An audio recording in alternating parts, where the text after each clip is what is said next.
Les amis, les potos, bienvenue.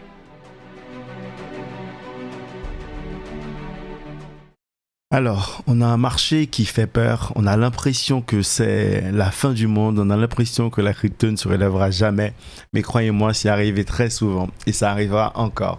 Le BTC est à 97 143 $. On sait très bien que le BTC, c'est lui qui gère le game. On sait très bien que quand il monte, les autres montent, quand il descend, les autres descendent. Le marché est extrêmement manipulé, on le sait. Maintenant, avec tout l'argent qui est injecté à travers les ETF dans le BTC, c'est normal qu'il soit plus stable et encore, on pourrait s'attendre à ce qu'il soit encore plus fort. Selon moi, ce qu'il manque et qui est en train d'être mis en place, c'est la possibilité des banques de dépôt, des banques traditionnelles de pouvoir holder du BTC. Et des Bar, il est à 0,22. Franchement, il y a des actifs qui ont chuté beaucoup plus. Je suis persuadé que vous avez dû faire attention et vous rendre compte que les actifs d'une type ISO 222 de structure sont beaucoup plus résistants que les autres. Mais c'est simplement une correction. On se rend compte qu'en 2017, on se faisait on se faisait violer nos wallets par les fondateurs des protocoles. En 2021, c'était les célébrités.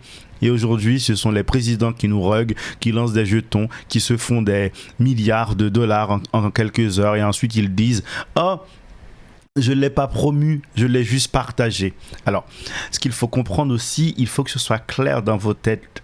Tout ce que vous percevez comme information, Twitter, YouTube, même si des hommes politiques ont l'air d'être les uns contre les autres, les potos, ils ne sont pas les uns contre les autres. C'est la même team. Leur seul but, c'est de définir la réalité dans laquelle vous vivez. C'est de modifier votre perception. C'est d'influencer. C'est de vous mettre un filtre devant les yeux pour que vous puissiez regarder à travers ce filtre ce qu'ils font, ce qu'ils disent et que ailleurs autre chose se passe. Ce type-là, il ne l'a pas fait tout seul. Et en plus, on se rend compte que son token a été lancé par la même team qui a lancé le token de Melanie Trump. Et on a vu comment ils ont fini. Bref, vous avez vos objectifs.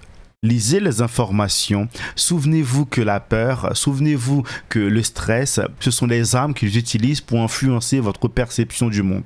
Ok, je sais, on a l'impression que je vous dis oui, qu'il faut déconstruire tout ce qu'on a appris, qu'il faut être méfiant. C'est très difficile parce que vous allez me dire, mais si on se méfie de tout le monde, sur quel socle, sur quelle vérité on se pose pour avancer? Pour moi, la vérité absolue, c'est que tout est l'être omnipuissant. Dieu est tout. La vérité absolue pour moi, c'est qu'on est là pour apprendre et grandir. La vérité absolue dans ce monde matériel, c'est que vous avez besoin de ressources financières pour dégager du temps, pour encore une fois pouvoir travailler sur vous, passer du temps avec votre famille, créer une famille. Et pour faire tout ça, vous avez besoin de connaissances. Et si trop de monde réussissent à faire ça, eux, ils ont moins de pouvoir, ils ont moins d'esclaves. Voilà, je viens de vous résumer en quelques secondes les choses extrêmement importantes. Maintenant, c'est à vous de travailler dessus. Comme je vous l'avais déjà dit, State Street, l'une des plus grandes banques de dépôt au monde, se lancera dans la conservation d'assets numériques en 2026. Alors, si je vous parle de State Street de manière automatique, c'est BlackRock, c'est Vanguard. Alors, si eux se lancent dans ça, dans la conservation de l'actif numérique en 2026, si les ETF ont été lancés par BlackRock et c'est le produit financier, l'ETF le plus fonctionnel qui n'a jamais été lancé, on va voir tout à l'heure que les ETF XRP sont déjà validés au Brésil et que le reste arrive. Comment est-ce que la crypto-monnaie pourrait mourir si ceux qui gouvernent le game mettent en place des structures pour pouvoir vous vendre du BTC et à travers le BTC, à travers les actifs numériques, avoir un plus gros contrôle sur vous? Je suis désolé, croire que la crypto c'est fini, c'est juste refuser de voir l'évidence. Mais après, on est humain et ça nous arrive souvent de refuser de voir l'évidence. Moi le premier. Google explore des moyens pour réduire les barrières d'entrée pour les utilisateurs Web 2 dans la crypto, dans le BTC. Alors ça c'est pas nouveau, mais c'est pas que Google qui le fera. Amazon le fera, IBM, Facebook, Instagram, vous aurez un wallet partout, tout le temps. Vous aurez vos stablecoins ou bien vous aurez votre Hedera, vos PP, quel que soit le coin, et ce coin là utilisera un swap pour passer en USD, pour passer en dollars, pour passer en euros, et vous pourrez acheter tout et n'importe quoi. Ce sera naturel et légitime. Et encore une fois, on pense que la crypto va mourir. Si la situation est trop stressante, faites une pause. partez un week-end ou bien fermez vos wallets, faites autre chose. Mais quand le marché repartira, assurément, vous le saurez. Donc, le spécialiste Web3 de chez Google déclare que Google étudie actuellement des moyens pour simplifier l'adoption du BTC. Ce qui est fascinant, c'est que on a l'impression qu'ils sont obligés de dire ouvertement, clairement ce qu'ils vont faire, ce qu'ils font et ce qu'ils désirent faire. Mais assez souvent, c'est passé sous forme de dessin animé, c'est passé sous forme de blague. Regardez le film V for Vendetta. On vous fait peur et ensuite on décime les gens tranquillement. Bref, tout est dit en fait. Mais c'est juste, ça semble tellement gros, on a du mal à y croire. Et même quand on le voit, par exemple, aujourd'hui, attendez, on va sauter un petit peu. On va parler... attendez que je trouve la page. Tout à l'heure, il va falloir que je revienne ici. Mais là, j'ai envie de vous parler de ça.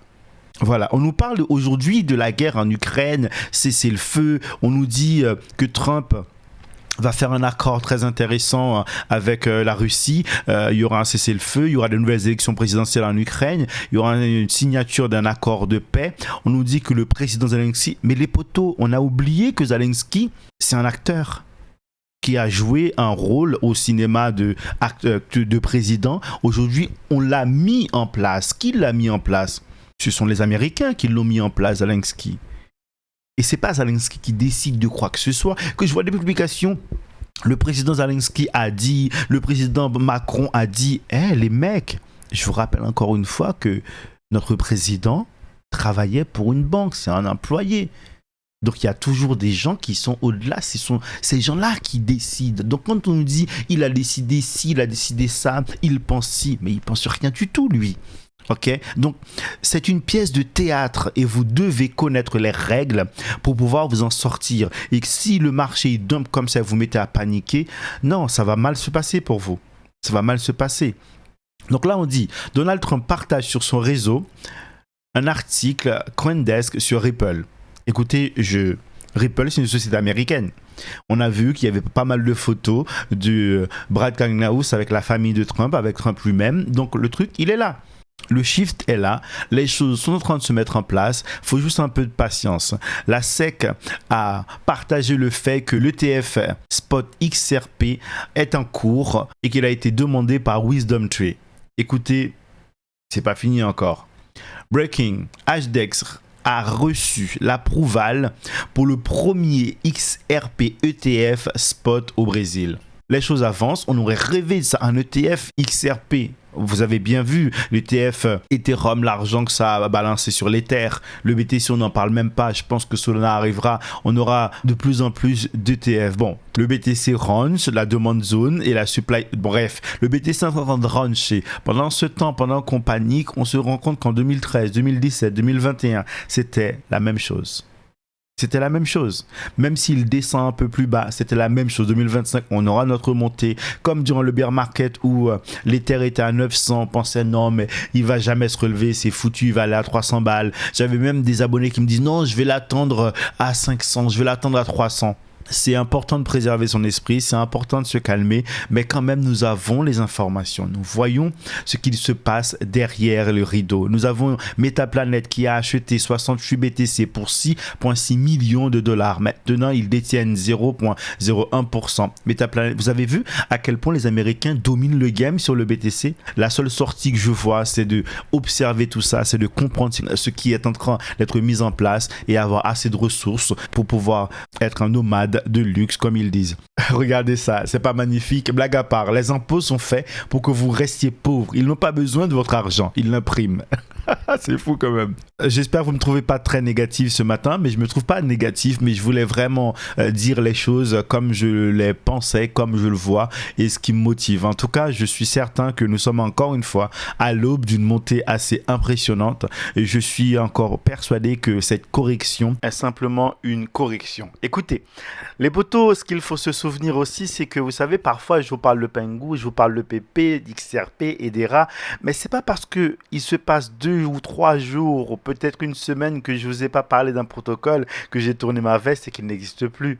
Ok, donc ne paniquons pas, je vous remercie et je vous dis à très bientôt.